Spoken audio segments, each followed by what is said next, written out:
Thank you very much. I appreciate the opportunity to be here and talk about a very important topic, dissolving that debt, understanding cash and debt management. I feel very strongly about this particular topic because personally, I had this issue a number of years ago with my spouse and I, and we had to work through, okay, here we are. How do we get here? And how do we get out of this? And how do we make our way moving forward without the burden of having that debt? So, been there, done that. I'm Catherine Chris Martin. I'm with EY, been with them for 16 years, and I really do love sharing information about these different programs. In today's session, what we're going to do is really understand the cash debt management process. We're going to help you recognize how to evaluate your spending and understand, evaluate and manage your spending, learn to develop a plan to reduce and eliminate debt, and learn to use the tools and resources that are available to you, and really to know which steps to take next. Of course, as a part of the Wespath program, you do have a lot of resources, not just the resources through EY, but you have tools and resources to help you understand your plan information. Your plan documents are stored here on these websites, as well as information about your investment options. So you can go to wespath.org to find information. There's the benefits access portal. You do need to log into that, which can provide a lot of information as well on your benefits. You can access your account information, change your investments online, do projections for your future benefits, and so on. So great resources on these websites. And of course, the phone number right there that you can call if you want to talk to the team and to get assistance with your different benefits. And then through the EY program, it's not just these workshops like this one, and these are very specific to your Wespath benefits, but we also have a lot of resources that we offer through our EY team.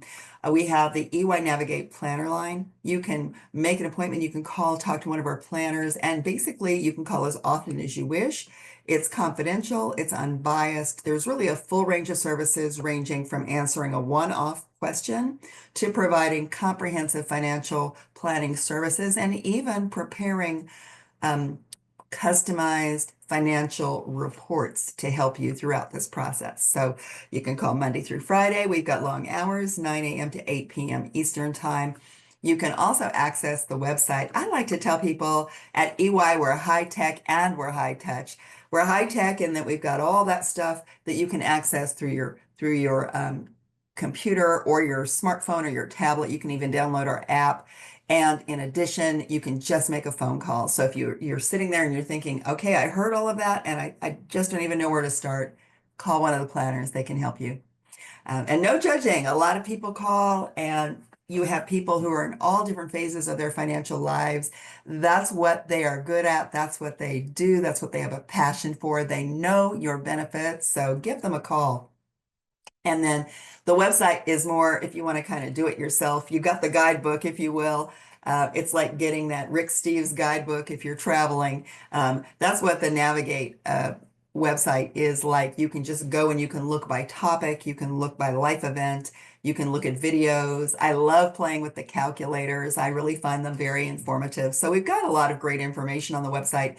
And then we even have classes that we have on our website. We have a different topic each month. You can tune in for those. And if you see something that's interesting that we held previously, you can actually go in and look at our webinar library and play those webinars on demand. As a matter of fact, I'm always looking at the webinars on demand. I never attend them when they're live, but I enjoy hearing a different perspective. Even on topics I might be teaching, sometimes I pick up additional information that will help me even explain the topic a little bit better. So I encourage you to utilize these resources, and they are my favorite price. They are absolutely free. They're all a part of the benefits that are provided through Wespath. So you don't have to pay anything for those phone calls, for access to the website, or for any of that. So just encourage you to utilize those benefits and get started. You have access to the EY services. Even as a retiree, you have access to the EY services as long as you have a balance of at least $10,000 in your UMPIP plan. And we have an app for that, of course. You can download our EY Navigate digital app and access all that same information right there at your fingertips. The other thing I encourage you to do whenever you're attending these classes is take some notes. Make your own personal action plan. I'm pulling up my little notepad. I just did, of course, one of the workshops just a moment ago, but in between, I had to put down some of my to-dos for later today. And so I just encourage you to put down what are you going to do as a result of this class, when are you going to do it by, and then you can check off when you have it done. Throughout our presentation, you'll see these little pop-up action steps. But most importantly, this information is really only as good as you then putting it into action. So create your own personal action plan throughout this presentation. And don't forget, you can put questions into the chat box. I will check in with Frank before we're finished. If you have any questions, I'll be happy to take your questions. Now, if you're like me, sometimes I don't think of the questions at the time, but 2 hours from now, I'll think of, oh my gosh, why didn't I ask this? Here's the good news. Call the planner line. They know these different presentations. They know these programs. They can even go in and look at which slide you're talking about to be able to ask the question for you if you have questions on the presentation. So you will have somewhere to go even after this particular session, or especially if you're watching the replay that's been recorded. There's somewhere for you to go to ask questions. So let's get started. We're going to talk about dissolve that debt. We all have a life equation. And it's, right now you're spending on things, you're saving on things, you've got some assets, you maybe have other goals that you're planning from, and hopefully you've got a retirement date in mind. And there's going to be retirement spending. There's legacy, like what happens when I'm no longer here? Where does this stuff go? And so the challenge kind of is always balancing what am I spending today versus what I'm spending tomorrow. One thing that I did many years ago, it's probably been about 10 years now that I did it the first time, is I went ahead and I did that estimate of what I was going to need in retirement. It was really interesting. At first, I didn't want to do it because I was worried I wouldn't have enough money. And as it turns out, at the time I did it, I didn't have enough money, but I was actually closer than I thought. And so I started to get focused on really planning for retirement. But one of the things that hit me as I did that is the fact that it is a trade-off. If I'm spending some of that money today, that's money I'm not going to have for the future and for retirement. So it got me kind of really focused on looking at that balance a little bit closer, and making better financial choices at times of, do I buy this item or not? Wait a minute, maybe I don't really have to have this specific thing, or I'll see if I can get it at a better price and so on. So the challenge here is if you're not making planned, conscious choices with your money, your life equation can totally get thrown out of balance, where you're really focused on today and then nothing is happening for tomorrow. And, the bottom line for all of us, it's all about trade-offs. Sure, I could buy that item here. I could go out for that fancy dinner. I could buy designer coffee every day and whatnot. But what will that do for my future picture? So the focus here is figuring out what are your goals, what are the things you want to spend your money on, and then kind of empathize with your future self and recognize that you're going to have potential needs for tomorrow. And no two people are alike. So it's really up to you how you achieve balance. That's one of the things I like about the fact that you can call a planner line. They can really help you wherever you are with whatever situation you have. They can help you kind of get into a good program to help yourself overall financially. As a matter of fact, one of the things they do on a regular basis is work with people and help them understand how to get out of debt, what to do, and what are the things they might be able to change around. So the whole question here is, what would it take for you to balance your life equation? And let me give you some tools to help you with that. Because what you want to do is do these personal financial statements. These are going to be your tools that are going to help you achieve that balance. So you gather financial information. We're going to start with 2 documents. Now, if you attended the Social Security, your retirement needs, you've already seen one of them. It's your cash flow statement. But we're going to start with your net worth statement. So this one's a little bit different. While your cash flow is looking over a period of time, ideally you're looking over a full year to see what are your expenses and what categories do they go into. So your ongoing outlay and your budget and so on. Your net worth statement it's a snapshot as of a moment in time. And I love talking about this near the beginning of the quarter because most plans, most employer plans, they do quarterly statements. And so right now you should be able to go in and get a statement as of September 30th of your money in your UMPIP. If you have outside IRAs, you can get a statement for September 30th as well.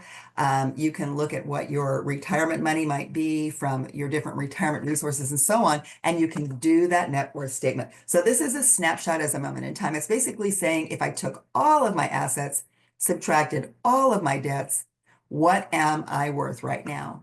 And ideally, you're doing this over a number of years, and you're seeing your net worth grow, which can be very empowering to do that. So you're taking all of your assets. Here are all the things that are worth something in my life. And then here are the things where I owe something. And overall, you do this net worth statement. And we've got a sample one right here. So I've got my 403b, I've got some money in some IRAs, I have an outside bank account, I have some money in some certificates of deposit at the bank or at a credit union. I've got the value of my home for those of you who are homeowners. There's the value of your car and any other assets that you own. And then you subtract out all the debts that you have. Credit card debt, if you have a car loan, if you have a mortgage, and so on. So it's really getting a full picture to see what your net worth is. And what you're doing with your net worth is you're using it to determine where do you have money saved from for some of these goals. So it's looking at what do I have put aside for my goals. There, I've got some money for retirement set aside in my 403bs and my IRAs. And you know what I don't even have listed on here is the money you might be getting on a monthly basis or the lump sum value of the other monies that you may have from the retirement side. So it would be an even more powerful picture if you can integrate that amount onto your net worth statement. So it's really looking at everything and figuring out what do I have set aside. So in this case, like they've put the money in CDs, they might be looking at a boat. For me, I would probably be looking at money for vacation. So it's the most important thing is that you are putting what's important to you as you look at this. And if you're married or have a significant other, have that conversation with your loved one because you want to be on the same page on some of this stuff. You know, the number one issue people have in relationships, one of the number one issues that they have are finances. And I guess I feel like if I'm talking to the clergy, I doubt I have to tell you that because I'm guessing that you get called on often to counsel couples when they have issues like that.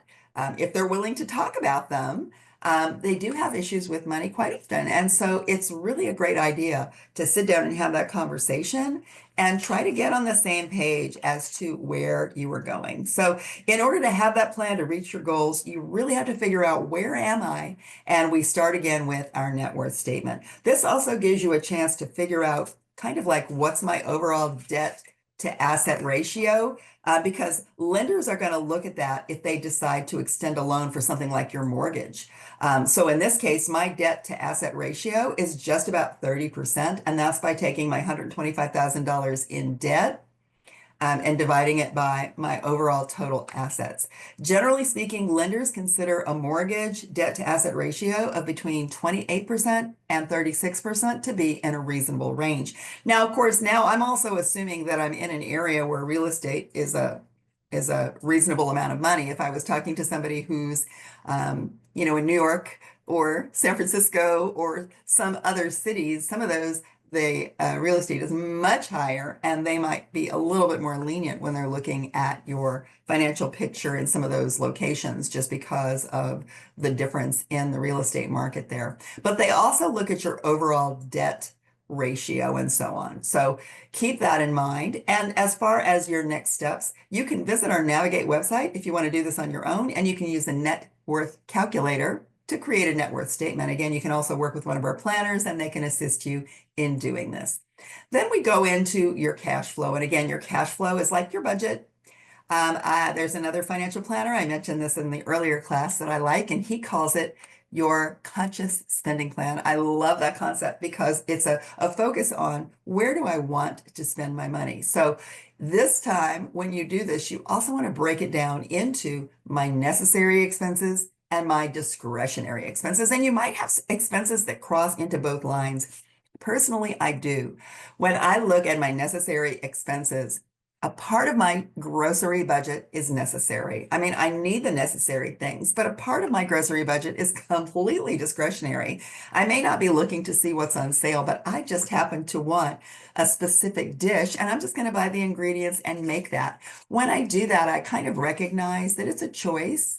If I'm trying to be really good with my budgeting, then I'm going to focus on what's on sale and what the specials are and so on. But once in a while, it's like, you know what? I don't really care. This is what I want to make, and I'm going to buy that ingredient, even though it's more expensive this time of year. So I just kind of recognize part of it might be necessary, part might be discretionary. I also pay for traditional cable these days, although I'm really considering cutting the cord.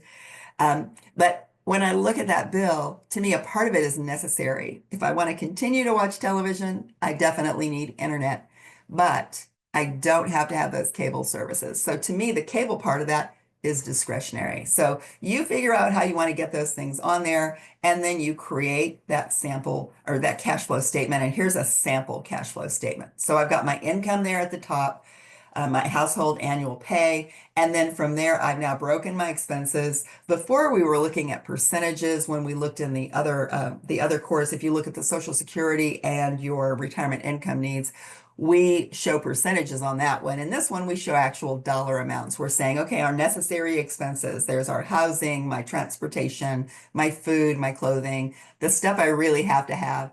That's all right there. And then discretionary living expenses, that's dining out. It's maybe part of my food budget. In my case, it's part of my food budget.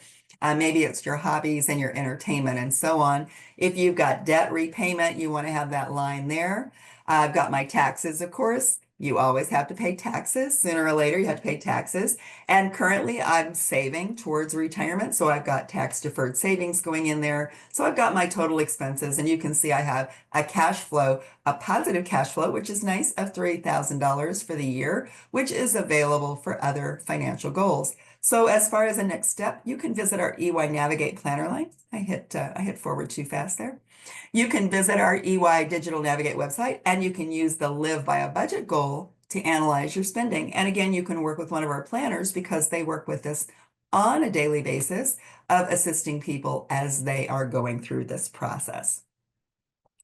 So that's another thing to keep in mind. So when we talk about the cash debt management process, I think one of the things that I like about the different courses that we have and the processes that we share with people is that we just try to make it in manageable steps. If you think about that, it can be really overwhelming to say, just manage it. But what we want you to do is we want you to break it down into these 4 steps. So we'll start with evaluating your spending. Then we're going to deal with shortfalls and debt.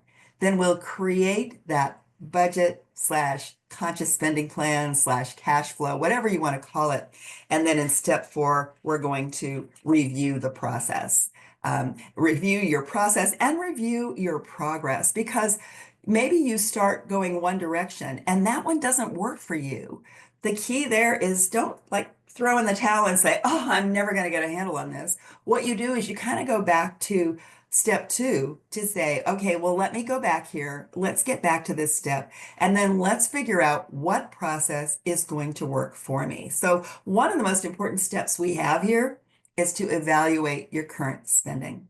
And I can't tell you how important this step is, because you need to understand what's happening so that you don't get back into debt. And I do speak from experience here with my husband and I.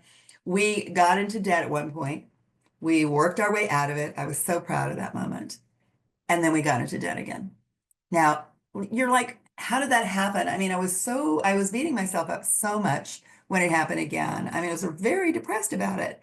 But we hadn't really looked at what was happening. We hadn't looked at how we got into that situation. We didn't deal with the how. So who is spending? How much are you spending? How are you spending? Why? And does your spending reflect your values? So we really hadn't focused on that. For me, I had this strange mindset that like we were out of debt. Well, then suddenly I had an emergency and, I needed tires on my car. So now I put something on credit. somehow once I owed money on credit, it didn't seem so bad to put something else on credit and then something else on credit. And then pretty soon here I was in that situation again. So it was really a very eye-opening moment the second time because my thing is, okay, we're going to get out this time and we're going to make it. We're going to make second time a charm, not wait for the third time to happen. And I'm pleased to say all these years later, it did work for us because we really focused in on it. So you've got to figure out what's going on and ways to manage your spending. So the key there is when you realize you've got something going on, you have to start with what you're spending today. So you've got to prepare that budget, do what you can to stick to it. You have to regularly review it and figure out ways to reduce your spending. I learned that from reading a lot of financial articles. It's not just tracking your expenses, because I've been tracking my expenses for years. It was evaluating my expenses and trying to figure out what are ways I can reduce this amount. I mean, kind of going back to when I'm shopping in the grocery store, the key is figure out what's on sale, make that really concise list and stick to it. Figure out who has the best deals that week. Go to that specific store. So I knew how, I just wasn't really putting it into action. And then comparison shop before you spend. I'll actually do that at the grocery store. You know, these days, most of those stores have apps. I'll be standing at one grocery store looking at the price of my item in the other grocery store because for like $2 or $3, it's right down the street. I've got to go by that store on my way going somewhere else. I might as well swing by and pay the best possible price. So I don't mind going to two stores as long as I'm not going really out of my way, since I have to go that direction anyway for some of my other chores. So comparison shop. And of course, these days, a lot easier too because of the internet. You can comparison shop. And then avoid impulsive spending opportunities. If you've got that one area that you just love, my grandfather was so funny. He called it the candy store. His candy store back in the day was Radio Shack. He loved electronic stuff. So he called that the candy store. I would go clothes shopping sometimes. He's like, okay, I'm going to sit out here in the mall area. He would sit out on one of the benches and people watch. He said, I'll wait here while you go in the candy store. So think of it as the candy store. And if you have something where you have impulse shopping that you'll do, eliminate it. Put your own self-imposed rule in place. You can tell people, oh no, I'm sorry, I'm not allowed to buy that stuff in that category, just because you know that's a problem for you. And then the other thing too is figure out how you're going to control spending. Until I got my spending in check years ago, and then really got a handle on it. There were a number of years I wouldn't use credit cards at all. It was like, nope, it had to be cash, or I'd write a check back in the day when you write a check.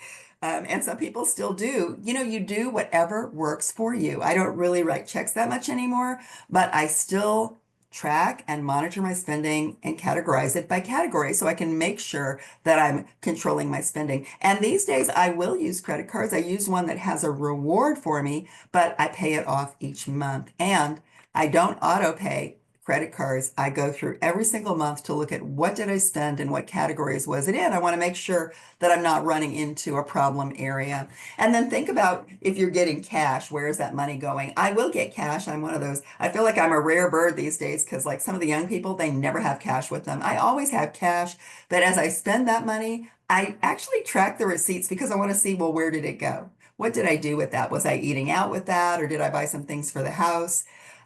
So I kind of track what I do with my cash as well. And then look at some ways to save. We've got some calculators and some charts and whatnot on our website that focus in on this as well. And that is ways to save. What you do, it's a two-step process. And one of my colleagues did this. You figure out where you're going to save, and then you divert that money somewhere else. So whether it's eating in versus dining out, it's exercising at home versus a gym, it's making your own coffee rather than buying at the designer coffee places, whatever it is where you want to cut back, you figure out where do you really want to spend your money. So one of my coworkers did this.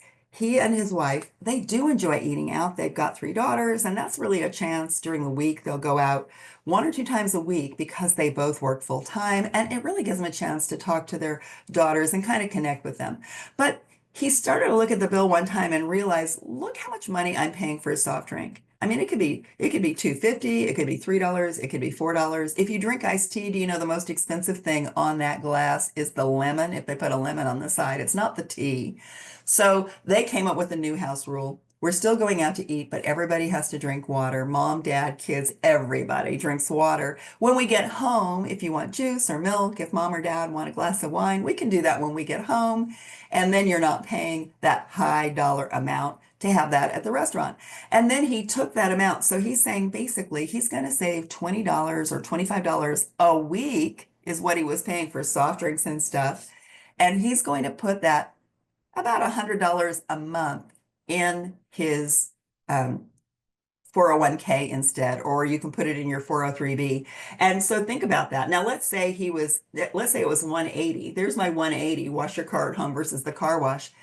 After 30 years of 7% growth sitting in that 403b account, he'd have $118,000 saved for the future from one small change. So we always want to make you understand that you don't have to go to this totally rigid way of living and never being able to enjoy things you want to. I mean, if you want to have your designer coffee, go ahead and have your designer coffee. Just don't have it 5 days a week. Cut out 3 days a week and start saving that towards your future or save it towards other goals that you may have. So keep that in mind. And then what you really want to do is track. And tracking your expenses, it can be so easy. A lot of you may be familiar with Dave Ramsey and his methodologies. You can adopt Dave Ramsey's method. You can just use a notebook method. I mean, it does not have to be complicated. It can be just this easy. You could put it all on one credit card as long as you're paying that credit card off. They will categorize how you're spending. We even have the ability, if you want to link your bank account or your credit cards to the EY website, we have software in there that's going to categorize your spending for you. So number one, I spent a lot of time talking about it, but it's a very important step, and that's evaluate your current spending. Then we go on to evaluating your debt and dealing with shortfalls and debt. You got to figure out what type of debt, how much is that costing you, and then what is your ability to manage it? Because, the consequences for debt really are numerous. There's the fees that they charge. Goodness gracious, don't be late on a payment. They charge so much money. It's like, okay, I didn't have the money to pay you. I sure as heck don't have the money to give you a $35 late fee. There's interest charges, of course, negative consequences on your credit report. Living paycheck to paycheck can be stressful. And most importantly, debt can really put a huge burden of stress on you and your family. And I do remember like the second time this happened, I do the finances and pay the bills in my household. And I remember I went in and sat down with my husband and I said, okay, I want to talk about finances, and it's really hard to talk about, but we've done it again and we're in this situation and we need to work on this. And the first thing we did, and I'm feeling like I'm talking to like-minded people here, but the first thing that we did is we sat down and we prayed about it to say, okay, be with us as we go through this situation and help us choose the right path so that we can get out of where we are today. And that's what we did. We did that. We started to work on the same kinds of steps I'm going to talk about right now so that we could then get out of debt, because it really does cost you a lot. So you buy that, whatever you buy, and let's say it's only $1,500 and the minimum's $60 a month at 18% credit card interest rate. And 18% these days is low. I got something recently and I don't even owe anything. And it said, oh, well, we'll give you 0% interest until July. And then the interest rate was like 22 or 23%. I was like, wow, that is a lot of money. It'll take 32 months to pay it off. Given $60 a month at 18%, you'll have paid $19.20. I could have used that $420 for something else. So you want to keep that in mind. And there's, of course, different types of debt. If you are able to itemize your expenses, things like student loans, investments, and mortgage, those types of situations might be deductible, but what's not tax deductible is your consumer debt. So what can you do? You can look at ways to potentially turn to lower rate debt or consolidate to a lower payment. So how can you manage your debts?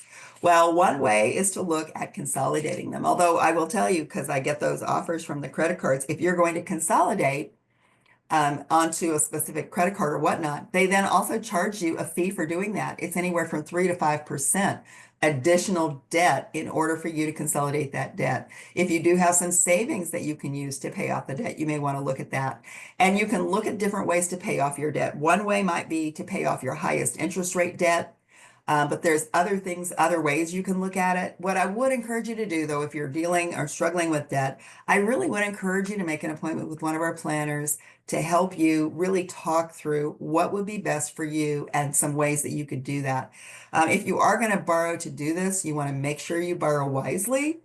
And you want to do what you can to manage your credit score, because if you're going to need any type of a big purchase like a car, or if you were doing a home purchase, you want to keep your credit score as healthy as possible.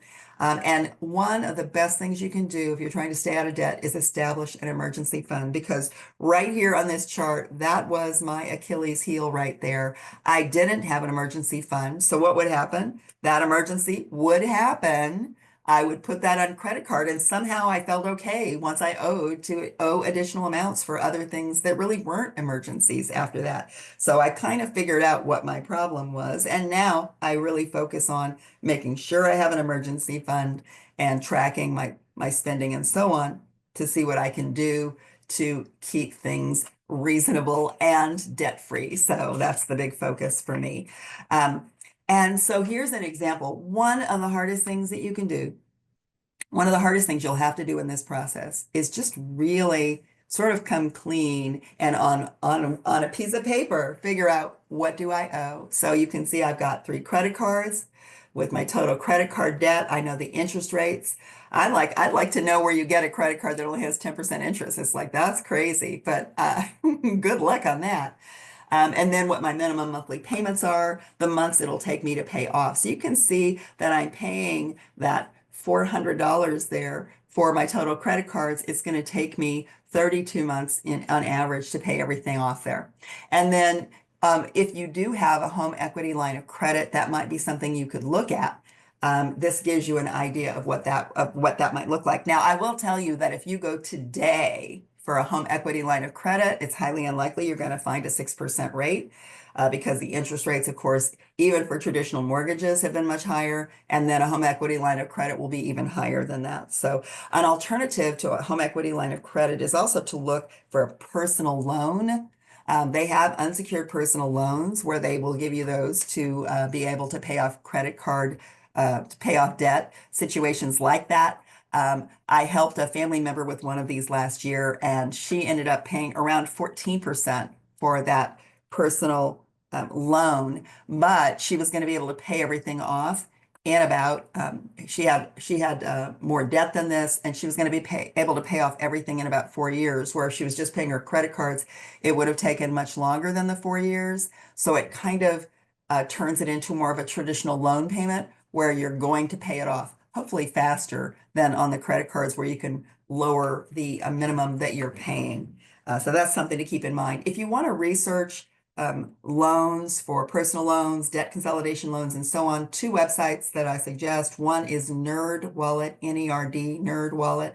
The other is bankrate.com. So we always like to give you more than one resource there, NerdWallet or bankrate.com. And another thing you can do too is visit our EY Navigate digital website, and you can use the personal debt consolidation calculator.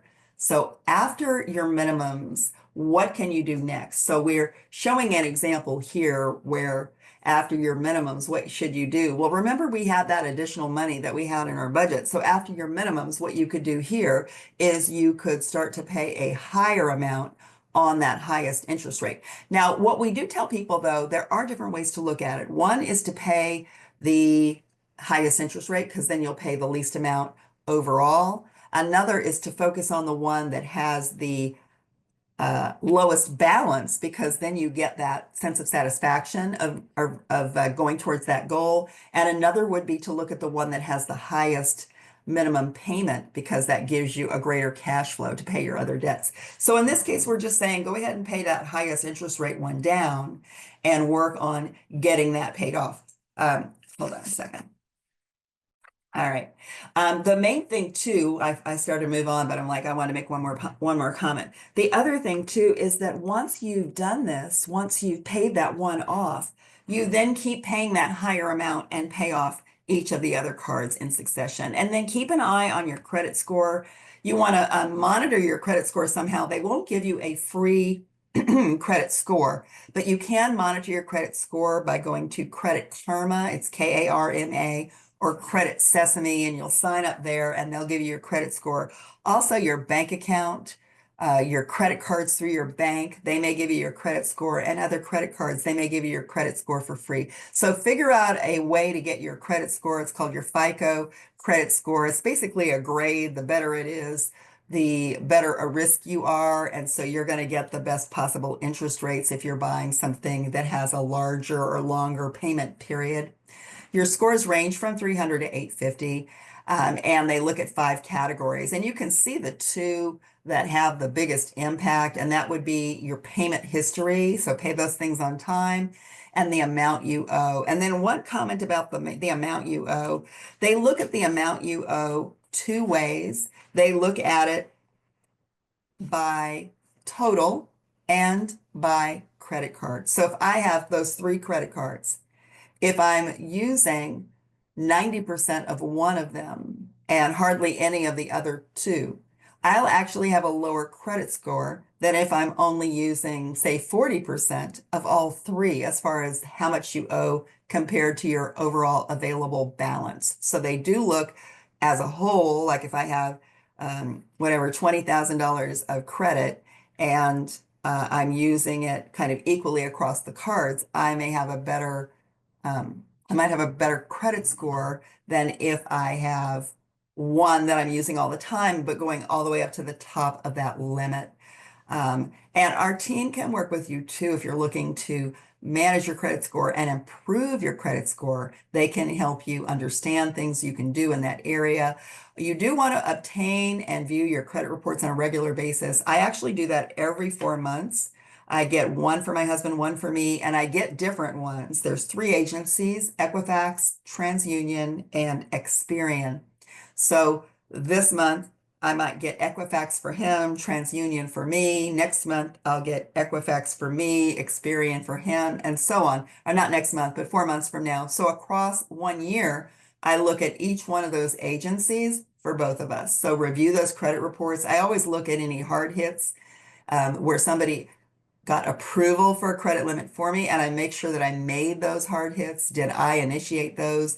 Dispute any errors, make sure you make your payments on time, and then kind of manage your available credit, keeping in mind how they look at that, and minimize your ratio of used to available credit. And again, it's by account as a total and by card. Maintain long-running accounts. I had a long-running account recently where the credit card itself was free, and I've got a really high limit on it. I never used that card. They sent me a letter and said, if you don't use that card by July 31st, we're going to close it. So what did I do? I went and charged something on that card and turned around and paid it off. Now I'm good for a few more years because I like the fact that it makes my available credit much higher and it keeps me with a higher credit score. Minimize new credit and then utilize different types of credit can help you. When you get your free credit reports, make sure you're going to annualcreditreport.com to get your free credit report. If you go to get your free credit report and somebody tries to charge you, you are at the wrong site. It should be completely free.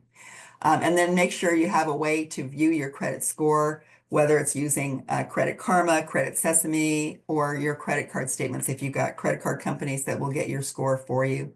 If you do have student loan debt, the main thing to do there is make sure that you are managing it, create a plan to pay it off.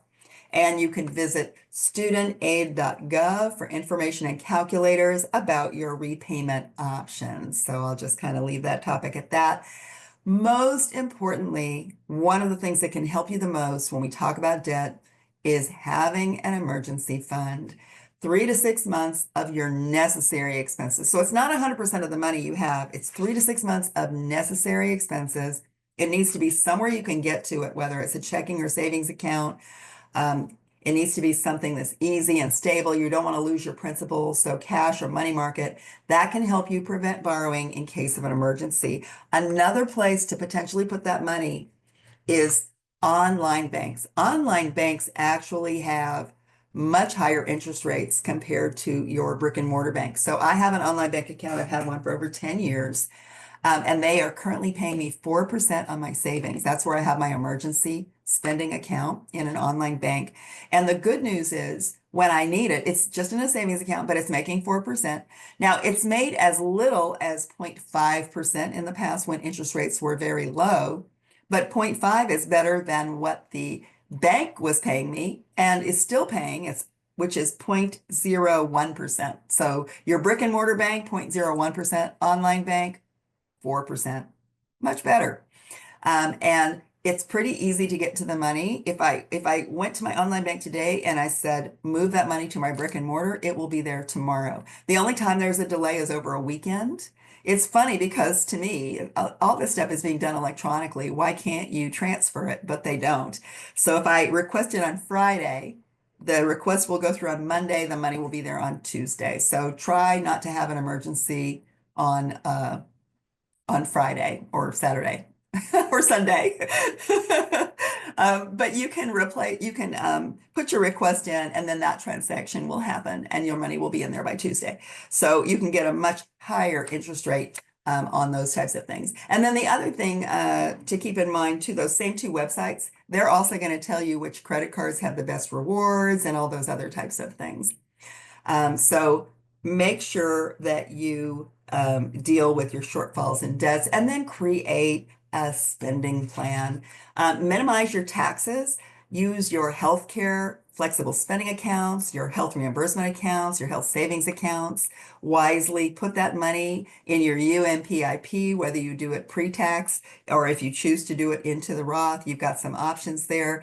Also, for those of you that have your parsonage or housing designation, if you have questions about how to really maximize that, our EY team, they know how that parsonage housing designation works. They can help you with any questions you may have because that definitely provides some tax advantages. And then think of shrewd spending. I love this little chart here with our little acrostic of shrewd. So shift. Your income's really one big pot. If I buy this here, I've got to take that money from another one of the categories to pay for it. It's not some unlimited supply. So keep in mind you're going to shift from one place to another or just halt. This one's hard to just say, nope, I'm not going to spend it all. Um, I'm always impressed by these people who talk about they're going to like not spend anything for a month. I'm like, whoa, that's really some discipline. I don't think I've ever tried a challenge quite like that. But see if you can do that if that's something you want to do. Or restructure, change how you pay for things, move money into that high yield savings account so that you're going to get more interest. Or if you're paying higher debt, see if you can restructure. Sometimes you also, I didn't mention this, but sometimes you can even just call the company you're working with and negotiate the interest rate to say, hey, I've got an offer to move this here to this other credit card company. They're going to give me this many months for free, and then they're going to charge me X. What can you do for me? Because if you've been a good person at repaying that debt, maybe they don't want to lose your interest. So they might be able to give you a deal where they can lower your interest rates. The other thing is exchange. Think about where you shop for things. I am a big believer in like used and refurbished products. I will often buy refurbished products. I have my favorite printer, which is over here by my side. I bought that thing and I saved probably 40% over buying it brand new. I've had it for, oh my gosh, at least going on probably 12 years. That thing has worked great. It's been repaired a couple of times, but mostly I love you and it's working great. Mostly it works great and I saved so much money on it and I bought it refurbished. I actually bought it from, Amazon, but it was refurbished. So I'm always looking to see, do they have anything refurbished? Do they have it used? I have an iPad. I bought a refurbished one. I saved like another 20 or 30% because I bought it refurbished and I bought last year's model, not this year's model, or shop on eBay or Facebook Marketplace. And another thing is just wait, start saving up your money.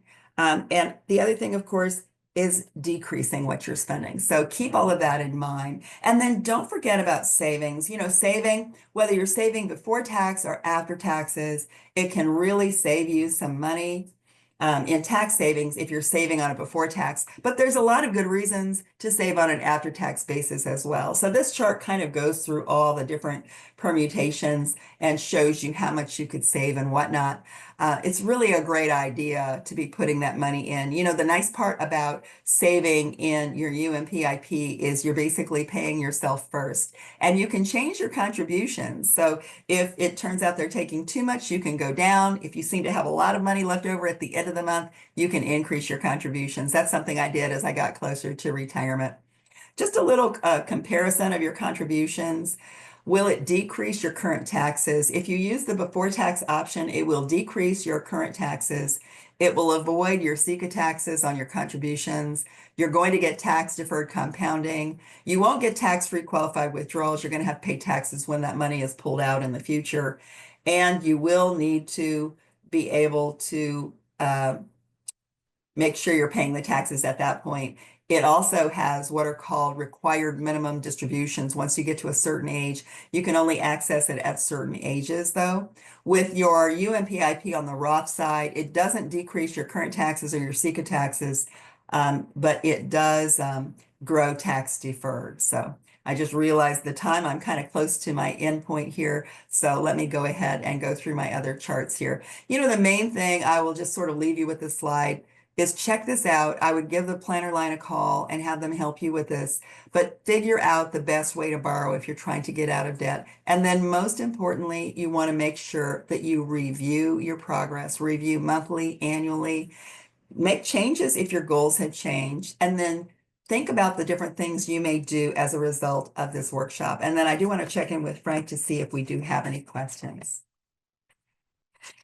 No questions have come in, but I will share a personal anecdote around the FICO score that you were talking about. So my Yes. wife and I, a year and a half ago, we bought the condo I'm sitting in right now. We had a great credit score, over 800. A few months after we settled everything down, I went and I started canceling all this extemporaneous credit cards that we had, things that we had gotten discounts at shops, and brought all that in. And as a result of that, it's counterintuitive. We made it more efficient to how we were running our household, but our credit scores dropped They took 100 a dive. points. Yeah, our Yeah. credit scores dropped 100 points, and now Mhm. incrementally they're coming back up because of the time element involved. Yeah.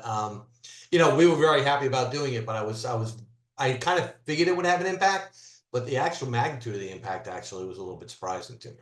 Yeah, I bet you were shocked about how big the impact Yeah. was. And it's kind of nuts that it would impact you that much. But it's almost like the system, the FICO system has like a knee-jerk reaction. It was like, whoa, what's going on? Why Yeah. doesn't he have as much credit? We're going to downgrade him.